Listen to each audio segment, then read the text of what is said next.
we welcome Crystal Gonzalez, a former fifth grade student of mine. Unbelievable. Today, she and her husband run RevComm Foundation, a nonprofit that supports other nonprofits at the infancy stage. Crystal, welcome. So good to see you. Thanks, Dan. It's so great to see you and nice to chat with you too, Scott. Really looking forward to this. I just want to hear stories about young Dan Otter, the teacher that he was. But unfortunately, I make fun of him so much, and this obviously proves me wrong. At least one of his students did go on to do something great. So I guess he's not so bad. In spite of me, she is a ringing success.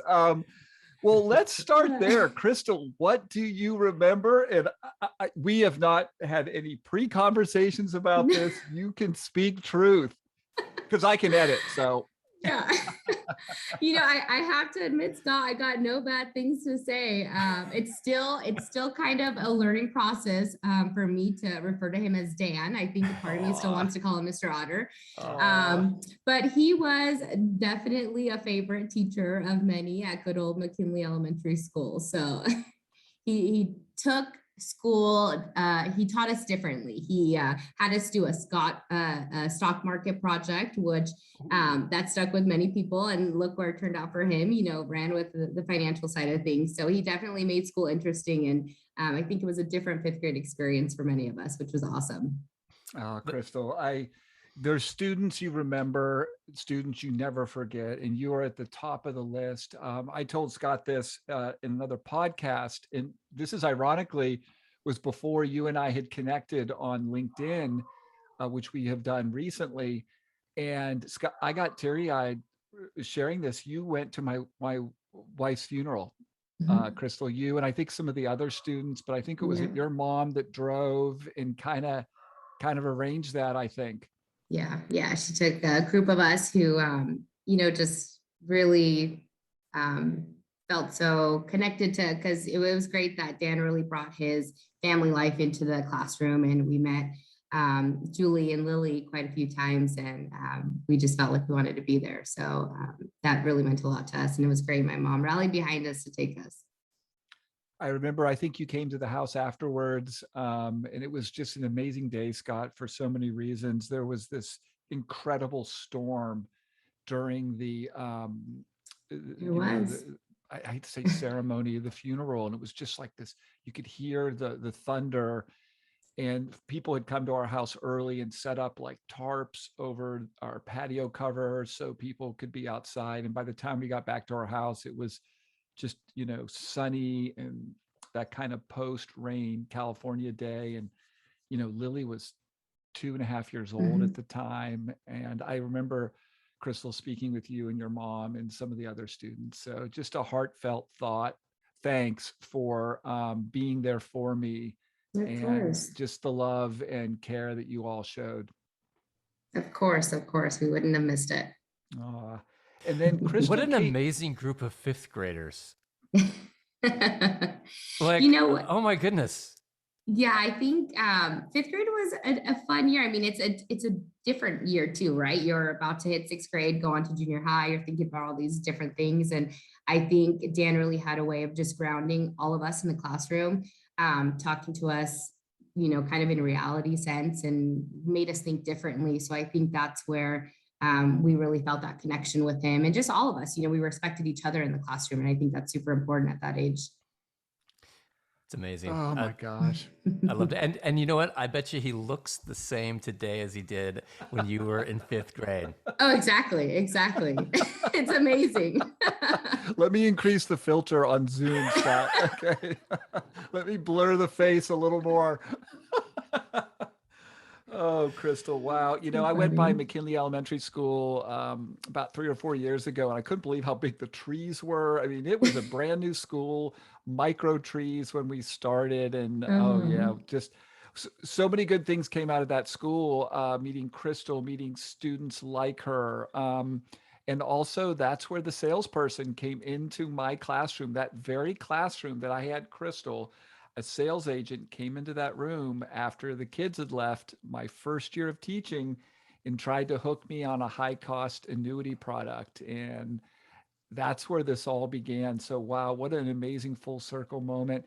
Well, before we dive into the amazing endeavor that you and your husband are engaged in, Crystal, I will say it was very cool when I was living in Washington, D.C. for the second time in the early 2000s. Crystal was making a trip to Washington. And do you remember, Crystal, we met up, I think, near the Washington Monument? Does that ring a bell? Yeah, I was there on a trip with my Girl Scouts troop. And it was just great to be able to reconnect and just awesome that we've been able to stay in touch all these years. 100%. Yeah, 100%. I remember it was super humid, Oh Scott. yeah, it was incredibly sticky that whole entire week. And I don't think it was Crystal who said this, but someone on the group said, "How can you live here?" It was because they're from California, and again, it gets hot where we live, Scott, but it is nothing like what happens in Washington, D.C. in August. Yeah. I've been to DC in August. Yeah. Oh, I couldn't do it. I don't know how they live there in August. It's bad. And I think Lily is about to experience this. There we right? go. Yeah, I was going to mention that. So, Yeah. Crystal, I forget if I told you that because Crystal came out to Redlands about a month ago, and we went out to lunch, and just it was so fantastic to catch up. Yeah, Lily leaves in a week from Saturday, Scott. We did a sort of goodbye party for her on Saturday with it was a lot of her late mom's family came to this, and cousins and her grandfather, Julie's dad, and her brothers were out. So that was emotional as well. But I think DC is awesome. It's one of my favorite places. And if you can leave in the summer, that's amazing. That's the way to do it. Well, let's talk about you now, Crystal. So you Yeah. went to UCSB, University of Mhm. California at Santa Barbara. And what did Yeah. you study? I did Latin American studies, which is completely different from what I've pursued as a career. I think I shared with you when we had lunch, I had this idea in college. I was going to move to Argentina and save their economy and save the world. And, I graduated, reality hit, and I realized there's so much to save in my own backyard. And that's really where my shift to nonprofit started. Yeah, and walk us through that. So what was it, a first job that was with a nonprofit, or how did you get involved in this area? Yeah, so I got into my first choice grad school. I don't think I shared this with you. Oh. USD. I took one weekend off from graduation to move down to San Diego, start a peace and justice studies program. Really thought it was going to be the one. And then I got there, and then I had to make the tough decision to kind of be a grad school dropout when I realized that wasn't going to get me where I wanted to be. So I moved back home. I kind of sulked and sorrowed about having to move back home after graduating UCSB, and it was asking myself, what am I going to do now? And was actually my jazzercise instructor. I don't know if you remember, but I did jazzercise at a very young age. I ended up teaching throughout college. And she was the city of Norco's mayor at the time, and she got me an internship in the economic development department. Spent a few months doing that, and that's where I really realized that community work was what I wanted to do. I just love hearing these stories, Scott, about people finding their passion. I don't know what the percentages are, but I think a lot of people go to school with one thing in mind, and then they get exposed to something else, and it really connects with them. And I just think your story is a perfect example of this. Oh, 100%. I feel like, the college years, you're still figuring life out, and your goals and dreams and your vision of the world is so much different than what you end up realizing maybe it is and what your passions are. So I think, a lot of my college friends, their paths went completely different directions as well. So it's pretty common. So the mayor's office, wow, I didn't know that part of the story. So how long Yeah. did you do that? And then what did you do next? So it was just one summer. I was there for about 3 months. I don't know if you two have seen in multiple cities, they have the flags on light posts for individuals who have served. You can purchase them to kind of pay respect to them or just honor them. And so I led that project for the first time in the city of Norco, which was super fun. And then after that, I kept applying, seeing where I was going to end up. And I actually ended up in direct service. So I did case management for about a year. Loved it. Mad respect for the individuals who do direct service because it's difficult. I didn't know how to separate bringing work home with me, kind of the emotional stories that I heard. I was working with at-risk youth in the city of Paris, very, very difficult stories. And that's where I realized I couldn't do the direct service. I needed to be kind of behind the scenes. So I went back and got my MBA, and that's where I kind of went into the administrative side of nonprofit work. Yeah, I got a little bit of that feeling that you experienced teaching. Most kids at McKinley had pretty good home lives, but there was a couple that just heartbreaking.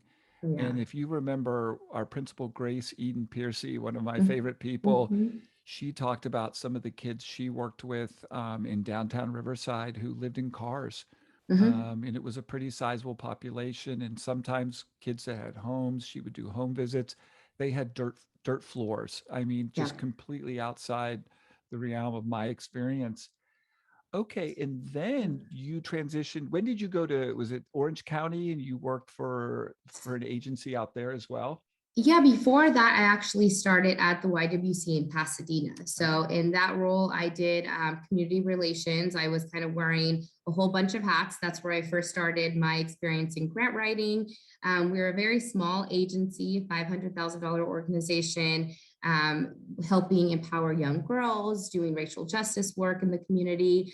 And so, in that role, I really got to do it all. I got to experience program design, grant writing, community engagement, and just community relations. And that role really set me up for whatever I wanted to do next from there. And I still keep in touch with the executive director at the time, connect with her, and just love what that organization was about, and just feel really fortunate that I was given that opportunity there before I went on to Orange County United Way in Irvine.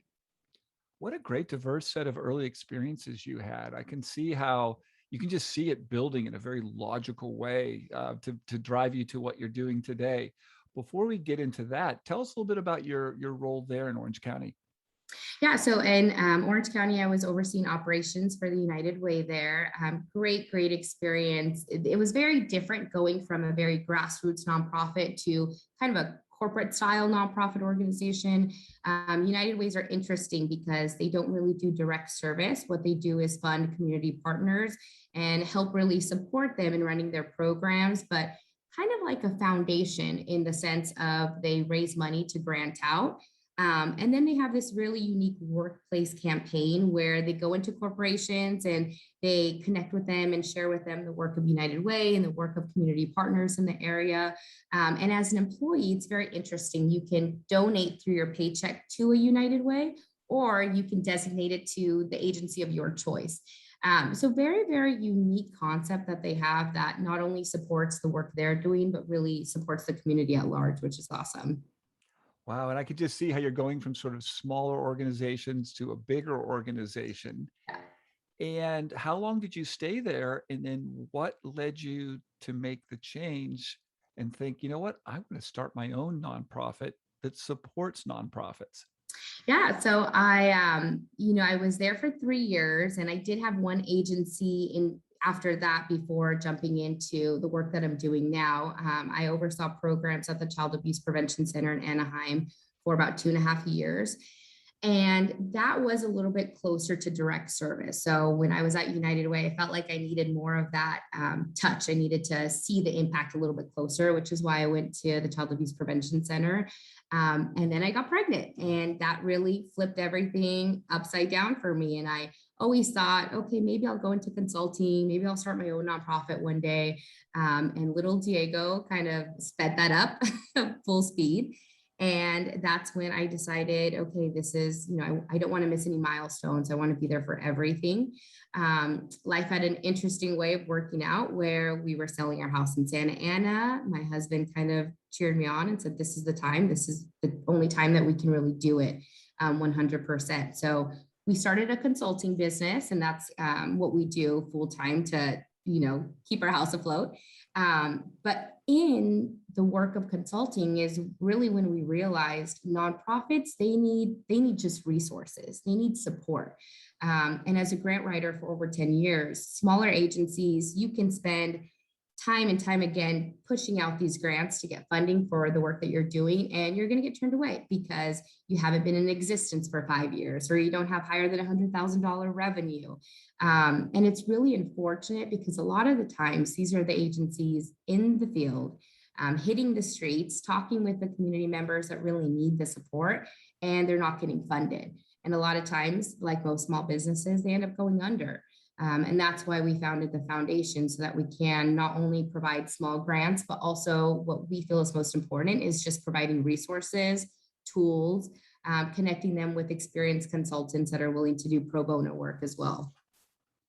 Scott, this sounds like a little bit like what we do. Is we found a niche and it just fulfilled us, and we are super motivated to operate in our niche. And Crystal, it sounds like you had this wealth of experience and you found your niche. And wow, what a fantastic niche that is. Because I worry about all these people with great nonprofit ideas who just can never get off the ground. And then the community loses that service. Oh yeah, and that happens so much. It's so unfortunate that a lot of these agencies, that you have the passion, right? A lot of people, they start nonprofits because they're passionate. They see an issue in the community and they want to do something about it. But unless they're, they inherited a bunch of money, or they just already have financial stability that they can put into this nonprofit idea, they usually don't really make it. And it is tough to get resources and to get funding, and to compete with the millions of nonprofits that there are all over the world. Walk us through a typical client you work with and the services you can provide. Yeah, so on our consulting side of things, I primarily do grant writing and program development, helping agencies really structure their program design, look at evaluation. Evaluation is key because if that's missing, a lot of the times agencies won't get funded for grants. Donors want to see what the impact is as well. And then my husband leads the IT realm of things. So he does web design, graphic design, system implementation, in regards to like CRM, client management systems. And so we kind of have our hands in a bunch of different services. And what we want to bring to the foundation is all the same things and more. Really through our pro bono consulting network that we're currently building out, being able to have individuals who are really experienced and want to just give back their time. Maybe they can't contribute financially, but they want to donate their time, and connecting them with small agencies that need the resources. So if you're a small agency in infancy stage and in need of grant writing, maybe I might be the pro bono consultant to provide grant writing resources for a couple months and really just teach these agencies how to do it and how to do it successfully. Well, that seems like a big one. Maybe it's even the lifeblood of these agencies. If they can't get the funding, obviously they can't succeed. Is there anything you can say about grant writing, like at a, I don't know, 25,000 foot view, and then maybe go down if you want to? Yeah. I think the biggest thing and really the most critical thing is evaluation. Especially now, I think early on in my nonprofit career, a lot of foundations were looking to fund what's called safety net programs, where they kind of help these individuals for a little while. They're the bridge to needing resources. And then, okay, you receive financial assistance for 6 months. Services have ended. Where that really doesn't change anything. You're not teaching the individual, let's say, financial literacy. You're not teaching the individual how to not circle back into that environment that they were previously in. So you're a safety net. You're not really making a true impact. Where now, a lot of foundations really want to see long-term resiliency, self-sufficiency. How are you educating individuals to not go back to the situations that they were in before? How are you evaluating your programs? How are you proving your impact? And I can't stress that enough to nonprofits, that if you're missing evaluation, most of the time you won't get funded for grants, and donors want to see that as well. They want to see what the ROI is on the money that they're contributing. Is there a best practice to show that kind of evidence, or does it vary by size of organization? What can you say about that? Yeah, I think the biggest thing that, at least the simplest thing, let's say, is pre and post questionnaires, evaluating how an individual is, what their state is when they enter your program versus what their state is when they leave your program. If you're a mental health organization, focusing on things like depressive symptoms, and are you really changing how they are feeling at the end of services? Are you teaching them coping skills? Are you teaching them tools that will help them really learn to navigate the feelings that they're feeling? And then taking a look at those percentages. I mean, really being able to evaluate the impact that you're making. I think that's really the easiest thing that an organization with limited funding can implement from the very beginning. You said the word that came to my mind, impact. Show the impact you're making. Are you able to speak to any individual organizations you're working with that you'd like to highlight, or is it easier to do more of a blanket sort of statement about them? Yeah, one agency that is really near and dear to my heart here in Riverside is the Riverside Area Rape Crisis Center. And the executive director there, Dr. Adrienne Lamar Snyder, was actually the executive director at the Child Abuse Prevention Center. She was my boss for a period of time, and she's just been my longtime mentor now at this point. I currently grant write for that organization on the consulting side of things, but really trying to help her with streamlining evaluation, just as a kind of volunteer effort, trying to help them restructure how they're currently tracking data. Something as simple as having some sort of system, some sort of consistent methodology for tracking every client that comes in the door. That piece needs a little bit of assistance with them, and we're really working hard to implement something like that to just really drive impact. Crystal, do you only work with clients in the Riverside County, California region, or can you work outside that region or even outside of the state? Yeah, we do work with clients all throughout California, and our foundation work specifically is focused on Southern California. So we're looking at Orange County, Los Angeles County, Riverside, and San Diego counties.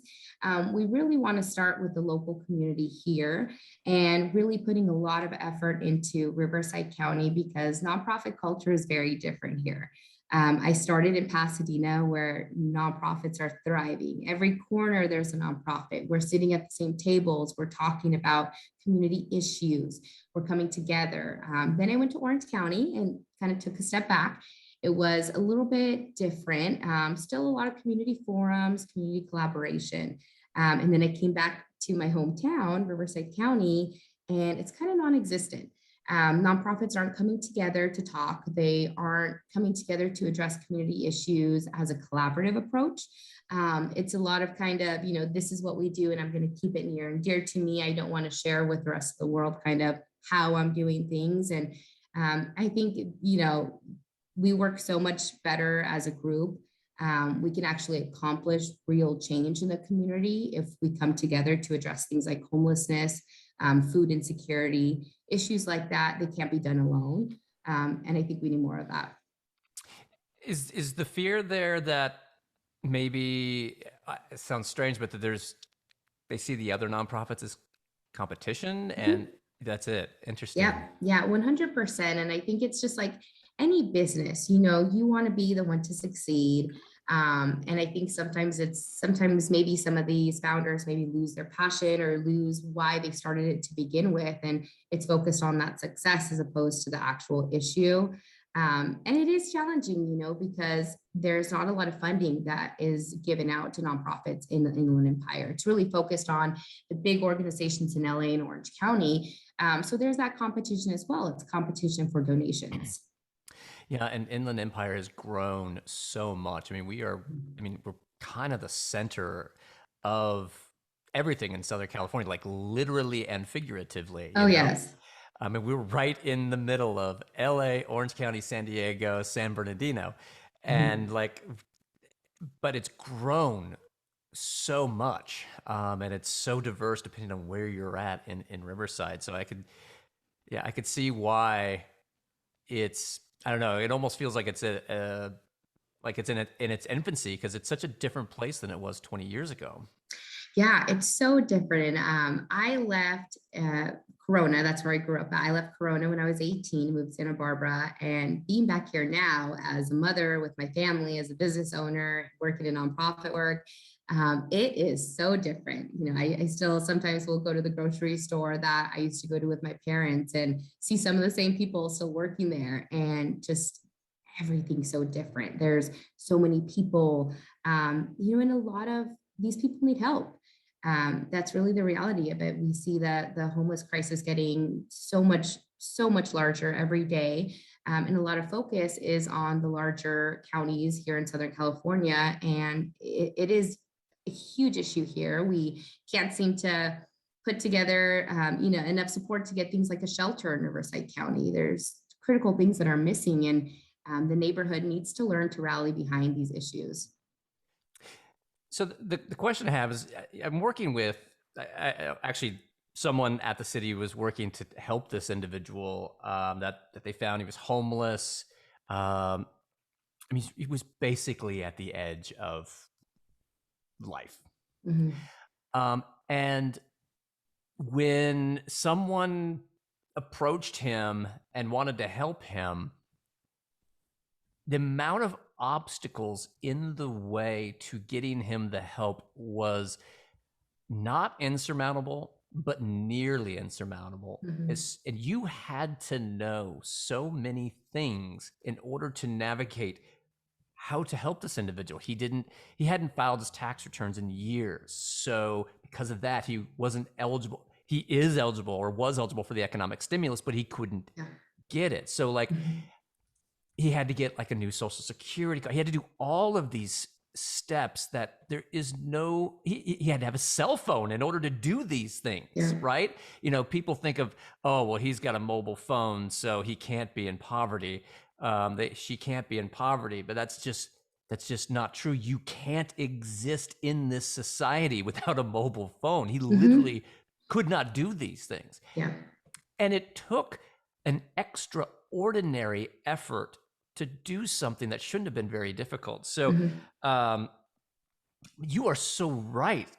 I've seen this firsthand. This individual, after months of working with him, they finally jumped through all of these hoops to get him, lodging or, housing and stimulus and all of those things to try to get him on the right path. But it was unbelievably difficult, but so worth it. Yeah.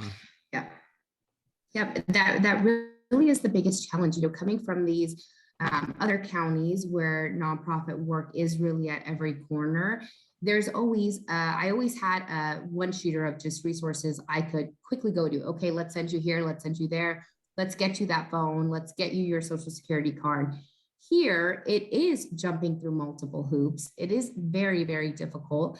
And you make a good point about it being this long, drawn out process where a lot of these individuals, they're dealing with mental health issues, addiction issues, and stressors like that. It's just going to put you back to square one.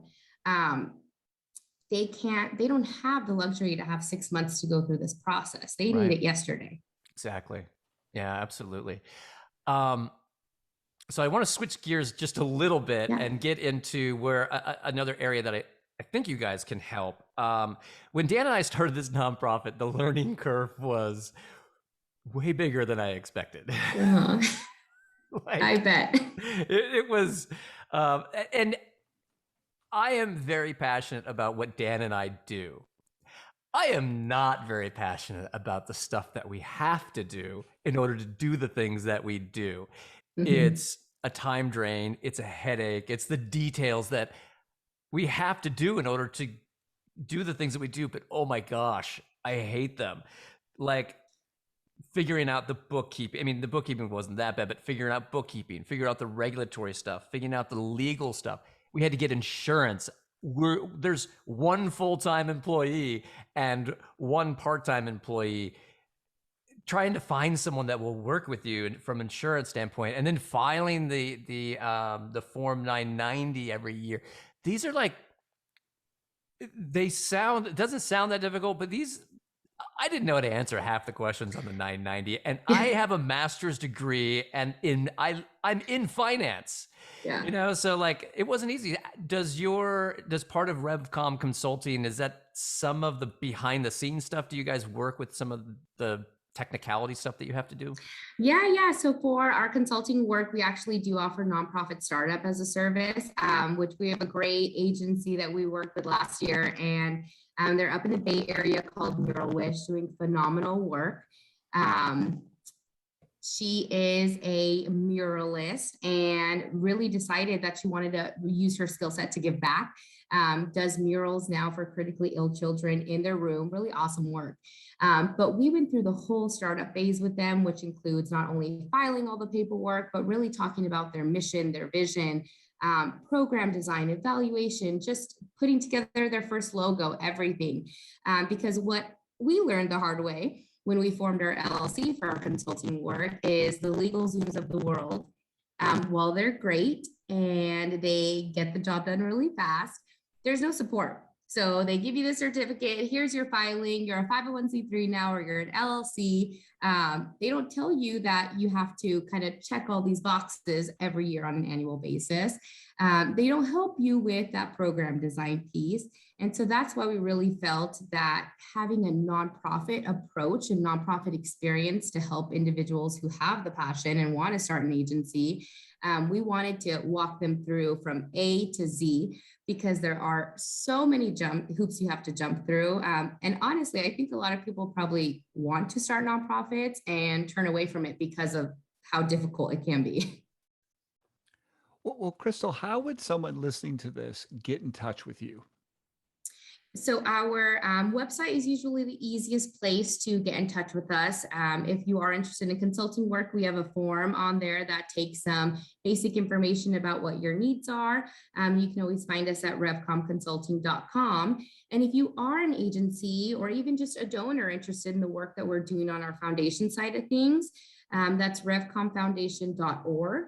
And we are really looking ahead at 2022 to really ramp up the programs that we're offering. We have a kind of collaborative co-working space that's in the works. That's going to be our biggest project for next year. We're hoping by Q1 we can get that up and running. And a space that is really low cost for these agencies that start in the backyard, that start in a garage, but they need some sort of office space to come together and get the work done. And really, I'm hoping that will force these agencies to work together, to talk, to learn about one another, address issues in the community as a group, as opposed to working in silos. So that's our big goal for Q1 of 2022. And if you are an agency interested in that, or even just a donor, we'd love to hear from you through our website. So RevComm, COMM foundation.org. And we will include that in the show notes. Crystal, is there anything else you'd like to share? If there are individuals in the nonprofit space listening to this, individuals who have thought about getting into nonprofit work, I just really hope that this is maybe the push you need to dive into it. For those agencies maybe listening, work together. There's so much that needs to be done. We can all, have a piece of that success, and we can do it together as opposed to kind of doing this alone, because there's always going to be community needs. The need is really never going to end. That's the vision, right? My mentor, Dr. Snyder, once told me that the goal of nonprofit work should be to work yourself out of a job. We should want to end all the issues out there. And the only way we can do that is together. Wow. Scott and I talk about this all the time. We joke, our goal is to put ourselves out of business where 403(b)(wise) is not needed. So hearing you say that, I just love it. Crystal, I cannot tell you what a pleasure this has been. This is life full circle, and I am so proud of you. I would love to tell you, Scott, that her passion, intelligence, drive all came from fifth grade. Nope. I was so lucky to have Crystal in my class for the 9 to 10 months that we were together. And you have just grown into the amazing woman that I think I would have easily predicted this. So congratulations to you. Thank you so much. I really enjoyed chatting with you both, and really look forward to helping your work too at 403B Wise, because I think it's important work. I've been sharing with all of our teacher cousins that we have, and I think you just keep it up because it's important, and hopefully one day you are out of a job. That's really what I hope. I know we are going to stay in touch. Crystal, thank you again. Thank you so much, you too.